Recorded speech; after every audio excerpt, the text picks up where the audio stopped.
Amos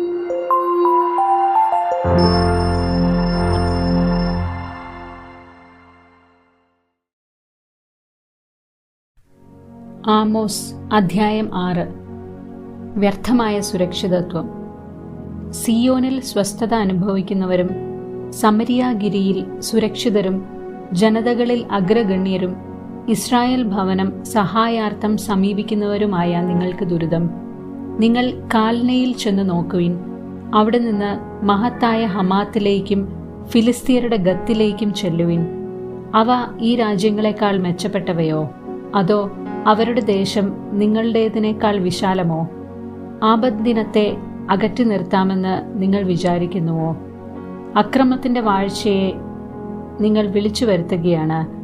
ദന്തനിർമ്മിതമായ തൽപ്പങ്ങളിൽ വിരിച്ച മെത്തകളിൽ നിവർന്നു ശയിക്കുകയും ആട്ടിൻപറ്റത്തിൽ നിന്ന് കുഞ്ഞാടുകളെയും കാലിക്കൂട്ടത്തിൽ നിന്ന് പശുക്കിടാങ്ങളെയും ഭക്ഷിക്കുകയും ചെയ്യുന്നവർക്ക് ദുരിതം.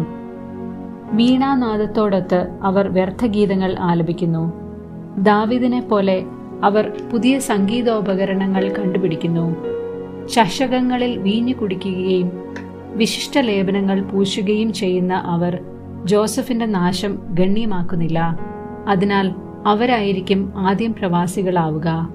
നിങ്ങളുടെ വിരുന്നും മധുരോത്സവവും അവസാനിക്കാറായി. ദൈവമായ കർത്താവ് തന്റെ നാമത്തിൽ സത്യം ചെയ്തിരിക്കുന്നു.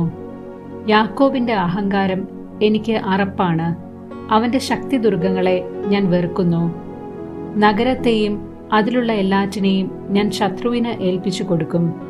സൈന്യങ്ങളുടെ ദൈവമായ കർത്താവ് അരുളി ചെയ്യുന്നു.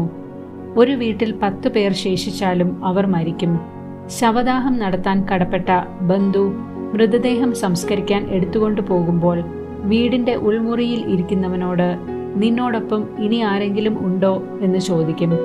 അവൻ മറുപടി പറയും, ഇല്ല, നാം കർത്താവിന്റെ നാമം ഉച്ചരിക്കരുത്. ഇതാ കർത്താവ് കൽപ്പിക്കുന്നു.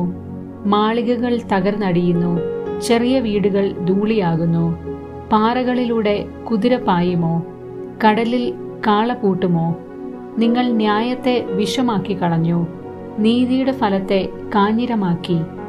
നിങ്ങൾ ലോദെബാറിൽ ആഹ്ലാദിക്കുകയും ഞങ്ങളുടെ കഴിവുകളാൽ ഞങ്ങൾ കർണായിയും അധീനമാക്കി എന്ന് പറയുകയും ചെയ്യുന്നു. സൈന്യങ്ങളുടെ ദൈവമായ കർത്താവ് അരുളി ചെയ്യുന്നു. ഇസ്രായേൽ ഭവനമേ, നിനക്കെതിരായി മറ്റൊരു ജനതയെ ഞാൻ ഉയർത്തും. ഹമാത്തിലെ കവാടങ്ങൾ തുടങ്ങി അരാബായിലെ അരുവി വരെ അവർ നിങ്ങളെ ഞെരുക്കും. അധ്യായം 7. ദർശനങ്ങൾ. ദൈവമായ കർത്താവ് എനിക്ക് ഒരു ദർശനം നൽകി. രാജവിഹിതമായ പുല്ല് അരിഞ്ഞതിനു ശേഷം അത് വീണ്ടും മുളച്ചു തുടങ്ങിയപ്പോൾ അവിടുന്ന് ഇതാ വെട്ടുകിളിപ്പറ്റത്തെ സൃഷ്ടിക്കുന്നു. അവ നാട്ടിലുള്ള പുല്ലെല്ലാം തിന്നൊടുക്കിയപ്പോൾ ഞാൻ പറഞ്ഞു, ദൈവമായ കർത്താവെ, മാപ്പ് നൽകുക, ഞാൻ യാചിക്കുന്നു. യാക്കോബിന് എങ്ങനെ നിലനിൽക്കാനാവും? അവൻ തീരെ ചെറിയവനല്ലേ? കർത്താവ് അതിനെക്കുറിച്ച് അനുതപിച്ചു. ഒരിക്കലും അത് സംഭവിക്കുകയില്ലെന്ന് അവിടുന്ന് അരുളി ചെയ്തു. ദൈവമായ കർത്താവ് എനിക്ക് ഒരു ദർശനം നൽകി.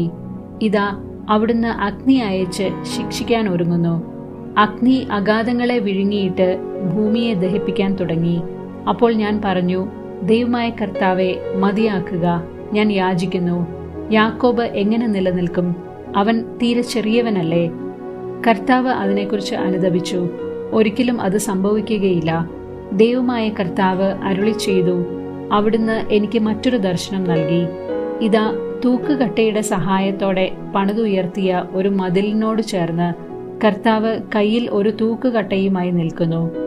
അവിടുന്ന് ചോദിച്ചു, ആമോസ്, നീ എന്ത് കാണുന്നു? ഒരു തൂക്കുകട്ട എന്ന് ഞാൻ പറഞ്ഞു.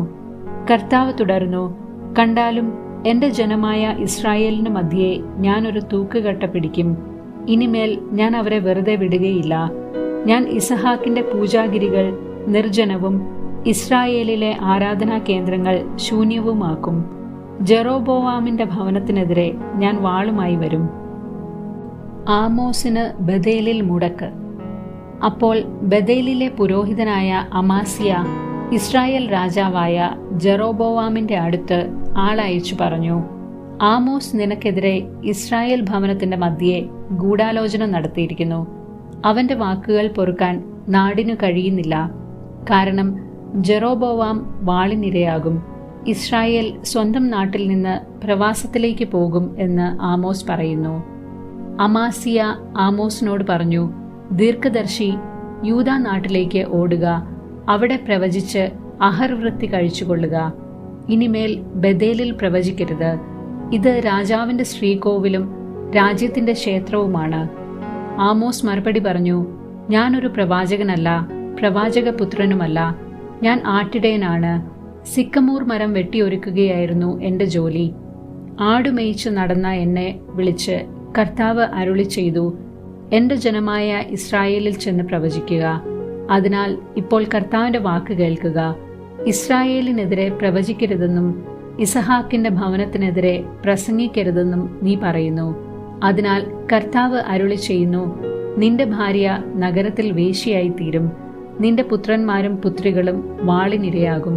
നിന്റെ ഭൂമി അളന്നു പങ്കിടും. അശുദ്ധ ദേശത്ത് കിടന്ന് നീ മരിക്കും. ഇസ്രായേൽ തീർച്ചയായും സ്വദേശം വിട്ട് പ്രവാസത്തിലേക്ക് പോകും. അധ്യായം 8. ഇസ്രായേലിന്റെ നാശം. ദൈവമായ കർത്താവ് എനിക്ക് ഒരു ദർശനം നൽകി. ഇതാ, ഒരു കുട്ട നിറയെ ഗ്രീഷ്മഫലങ്ങൾ. അവിടുന്ന് എന്നോട് ചോദിച്ചു, ആമോസ്, നീ എന്ത് കാണുന്നു? ഒരു കുട്ട ഗ്രീഷ്മഫലങ്ങൾ, ഞാൻ മറുപടി പറഞ്ഞു. കർത്താവ് അരുളി ചെയ്തു, എൻ്റെ ജനമായ ഇസ്രായേലിന്റെ അവസാനം വന്നു കഴിഞ്ഞു. ഇനിമേൽ ഞാൻ അവരെ വെറുതെ വിടുകയില്ല. കർത്താവ് അരുളി ചെയ്യുന്നു, കൊട്ടാരത്തിൽ നിന്ന് ഉയരുന്ന ഗാനങ്ങൾ അന്ന് വിലാപങ്ങളായി പരിണമിക്കും. മൃതദേഹങ്ങൾ അനവധിയായിരിക്കും. എല്ലായിടത്തും അവ ചിതറിക്കിടക്കും. എവിടെയും മൂകത. ദരിദ്രരെ ചവിട്ടിമെതിക്കുകയും പാവപ്പെട്ടവരെ നശിപ്പിക്കുകയും ചെയ്യുന്നവരെ കേൾക്കുവിൻ. ധാന്യങ്ങൾ വിറ്റഴിക്കേണ്ടതിന് അമാവാസി കഴിയുന്നതെപ്പോൾ? ഗോതമ്പ് വിൽക്കേണ്ടതിനും ഏഫ ചെറുതാക്കുന്നതിനും ഷെക്കൽ വലുതാക്കുന്നതിനും കള്ളത്തുലാസ് കൊണ്ട് കച്ചവടം ചെയ്യുന്നതിനും ദരിദ്രരെ വെള്ളിക്കും നിരാരംഭരെ ഒരു ജോഡി ചെരുപ്പിനും വിലയ്ക്ക് വാങ്ങേണ്ടതിനും പതിര് വിറ്റഴിക്കേണ്ടതിനും സാപത്ത് കഴിയുന്നതെപ്പോൾ എന്ന് നിങ്ങൾ ചോദിക്കുന്നു. യാക്കോബിന്റെ അഭിമാനമാണേ, കർത്താവ് ശബ്ദം ചെയ്യുന്നു, അവരുടെ പ്രവർത്തികൾ ഞാൻ ഒരു നാളും മറക്കുകയില്ല. ഇത് നിമിത്തം ഭൂമി ഇളകി മറിയുകയും ഭൂവാസികൾ വിലപിക്കുകയും ചെയ്യുകയില്ലേ? ദേശം മുഴുവൻ നൈൽ പോലെ പതഞ്ഞു പൊങ്ങും. ഈജിപ്തിലെ നൈൽ പോലെ ഇളകി മറിയും. ദൈവമായ കർത്താവ് അരുളി ചെയ്യുന്നു, അന്ന് മധ്യാഹ്നത്തിൽ സൂര്യൻ അസ്തമിക്കും. നട്ടുച്ചയ്ക്ക് ഞാൻ ഭൂമിയെ അന്ധകാരത്തിൽ ആഴ്ത്തും. നിങ്ങളുടെ ഉത്സവദിനം മരണദിനമായും ഗാനങ്ങൾ വിലാപമായും ഞാൻ മാറ്റും. സകലരെയും ഞാൻ ചാക്കുടുപ്പിക്കും. എല്ലാ ശിരസും കഷണ്ടിയാക്കും. അത് ഏകജാതനെക്കുറിച്ചുള്ള വിലാപം പോലെയാകും. ആ ദിനം അവസാനം വരെ തിക്തമായിരിക്കും. ദൈവമായ കർത്താവ് അരുളി ചെയ്യുന്നു, ദേശത്ത് ഞാൻ ക്ഷാമം അയക്കുന്ന നാളുകൾ വരുന്നു. ഭക്ഷണക്ഷാമമോ ദാഹജലത്തിനുള്ള വറുതിയോ അല്ല, കർത്താവിന്റെ വചനം ലഭിക്കാത്തത് കൊണ്ടുള്ള ക്ഷാമമായിരിക്കും അത്. അന്ന് അവർ കടൽ മുതൽ കടൽ വരെയും വടക്കു മുതൽ കിഴക്കു വരെയും അലഞ്ഞു നടക്കും. കർത്താവിന്റെ വചനം തേടി അവർ ഉഴലുമെങ്കിലും കണ്ടെത്തുകയില്ല. അന്ന് സുന്ദരികളായ കന്യകമാരും യുവാക്കളും ദാഹം കൊണ്ട് മൂർച്ഛിച്ചു വീഴും. ദാനിന്റെ ദൈവമാണേ, ബർഷബായുടെ മാർഗമാണേ എന്ന് പറഞ്ഞ് സമരിയായിലെ അഷിമ ദേവതയുടെ പേരിൽ സത്യം ചെയ്യുന്നവർ നിലം പതിക്കും. അവർ ഒരിക്കലും എഴുന്നേൽക്കുകയില്ല. അധ്യായം 9. ബലിപീഠത്തിനരികെ കർത്താവ് നിൽക്കുന്നത് ഞാൻ കണ്ടു. അവിടുന്ന് അരുളി ചെയ്തു, പൂമുഖം കുലുങ്ങുമാറ് പോതികയെ ഊക്കോടെ അടിക്കുക. എല്ലാവരുടെയും തലയിൽ അത് തകർന്നു വീഴട്ടെ. അവശേഷിക്കുന്നവരെ ഞാൻ വാളിനിരയാക്കും. ഒരുവനും ഓടി ഒളിക്കുകയില്ല, ഒരുവനും രക്ഷപ്പെടുകയില്ല. അവർ പാതാളത്തിലേക്ക് തുരന്നിറങ്ങിയാലും ഞാൻ അവരെ പിടിക്കും. ആകാശത്തിലേക്ക് അവർ കയറിപ്പോയാലും അവിടെ നിന്ന് ഞാൻ അവരെ വലിച്ചു താഴെ ഇറക്കും. കാർമൽ ശൃംഗത്തിൽ ഒളിച്ചാലും അവിടെ നിന്ന് ഞാൻ അവരെ തിരഞ്ഞു പിടിക്കും. എന്റെ കണ്ണിൽ പെടാത്ത വിധം ആഴിയുടെ അഗാധത്തിൽ അവർ ഒളിച്ചിരുന്നാലും സർപ്പത്തിന് ഞാൻ കൽപ്പന കൊടുക്കും. അത് അവരെ ദംശിക്കും. ശത്രുക്കൾ അവരെ പ്രവാസികളായി പിടിച്ചുകൊണ്ടു പോയാലും ഖഡ്ഗങ്ങളോട് ഞാൻ ആജ്ഞാപിക്കും. അത് അവരെ വധിക്കും. അവരുടെ മേൽ ഞാൻ ദൃഷ്ടി പതിക്കും, നന്മയ്ക്കല്ല തിന്മയ്ക്ക്. സൈന്യങ്ങളുടെ ദൈവമായ കർത്താവ് ഈ ഭൂമിയെ സ്പർശിക്കുമ്പോൾ അത് ഉരുകിപ്പോകുന്നു. അതിലെ നിവാസികൾ ആർത്തരായി കേഴുന്നു. അത് മുഴുവൻ നൈൽ പോലെ, അതെ, ഈജിപ്തിലെ നൈൽ പോലെ പതഞ്ഞു പൊങ്ങുകയും താഴുകയും ചെയ്യും. ആകാശങ്ങളിൽ തൻ്റെ ഉന്നത മന്ദിരം തീർക്കുകയും ഭൂമിയുടെ മേൽ കമാനം നിർമ്മിക്കുകയും കടൽ ജലത്തെ വിളിച്ച് ഭൂതലത്തിൽ വർഷിക്കുകയും ചെയ്യുന്ന അവിടുത്തെ നാമം കർത്താവ് എന്നാണ്. കർത്താവ് അരുളി ചെയ്യുന്നു, ഇസ്രായേൽ ജനമേ, നിങ്ങൾ എനിക്ക് എത്യോപ്യക്കാരെ പോലെ അല്ലയോ? ഇസ്രായേൽക്കാരെ ഈജിപ്തിൽ നിന്നും, ഫിലിസ്ത്യരെ കഫ്തോറിൽ നിന്നും, സിറിയാക്കാരെ കീറിൽ നിന്നും കൊണ്ടുവന്നത് ഞാനല്ലയോ? ഇതാ, പാപപങ്കിലമായ രാജ്യത്തിന്റെ മേൽ ദൈവമായ കർത്താവിന്റെ ദൃഷ്ടി പതിഞ്ഞിരിക്കുന്നു. ഭൂമുഖത്തു നിന്ന് ഞാൻ അതിനെ നശിപ്പിക്കും, എന്നാൽ യാക്കോബിന്റെ ഭവനത്തെ പൂർണ്ണമായും നശിപ്പിക്കുകയില്ല. കർത്താവാണ് ഇത് അരുളി ചെയ്യുന്നത്. ജനതകൾക്കിടയിൽ ഇസ്രായേൽ ഭവനത്തെ ഞാൻ അടിച്ചു ചിതറിക്കും.